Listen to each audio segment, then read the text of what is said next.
د ستر ټولواک په سپیڅلي نوم درنو لیدونکو السلام علیکم. زه پټان افغان مو په پښتو کمپیوټر زده کړو خپرونه کې هرکلی کوم. هیله لرم چې روغ جوړ او خوشحاله اوسئ او نننۍ خپرونه به له موږ سره تر پایه وګورئ.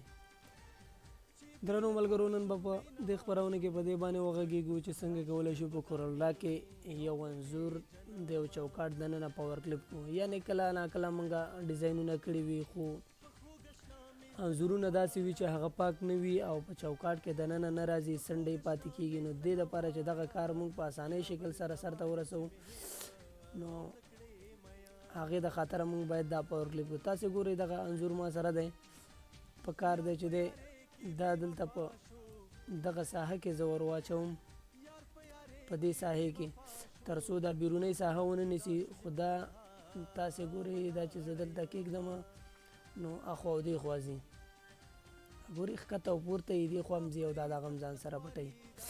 نو د دې دپاره اسانه او ښه طریقه دا ده چې دغه عکس د دې چوکاټ دغه چوکاټ دننه پاور کلیپ شي. نو دې دپاره چې دغه پاور کلیپ موږ څنګه وکړو، په دغه طریقه زه تاسو ته ښیم. رابشئ لومړی په انځور باندې به کلک وکئ او له هغې وروسته به راشئ دې مینو ته. تاسې ګورئ دلته به افیکټ مینو باندې کلک وکئ، له هغې وروسته به راشئ پاور کلیپ ته، پلیس انساید کنټاینر دې باندې به کلک وکئ. داسې یو چک مارک به درکړي درته، دا به راواخلئ هماغه چوکاټ چې ستاسې په کار وي په هغې کې انځور پاور کلیپ کوي، نو د هغې دننه به دا کلک کوي.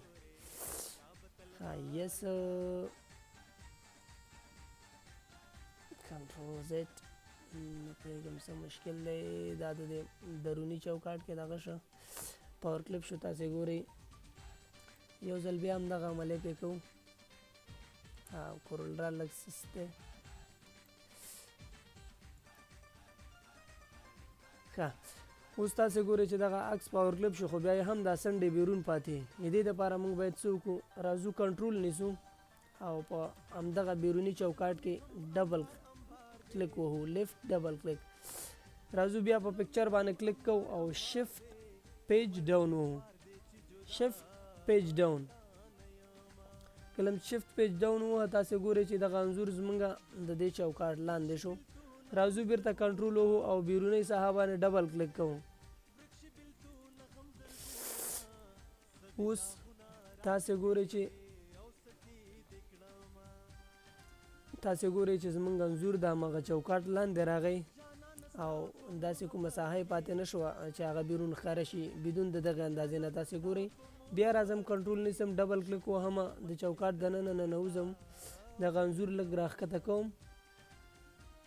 تاسې ګورئ چې هغه هم ورک شو، پکې بیا ډبل کلیک بیرون ساحه باندې وهم، کنټرول ورسره نیسم، بیرون راوځم. تاسې ګورئ چې زموږ انځور په ښه شکل باندې دی که پاور کلیپ شو. تاسې کولی شئ له دغې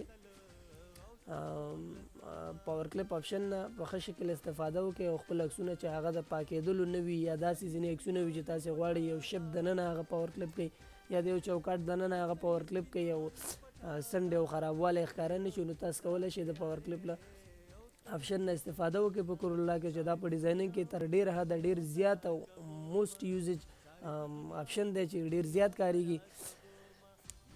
درنو ملګرو، که زموږ چینل مو له ځانه سره نه وي سبسکرایب کړی، نو هغه له ځانه سره سبسکرایب کړئ او له دې سره په څنګ کې د زنګ تڼۍ کېکاږئ تر څو زموږ نوې ویډیوګانې تاسې ته در ورسیږي او تاسې زموږ د نوې ویډیوګانو په هکله خبرتیا ترلاسه کړئ.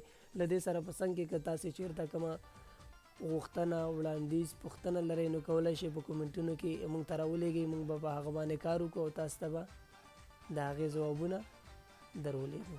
مننه، خدای مو سپاره.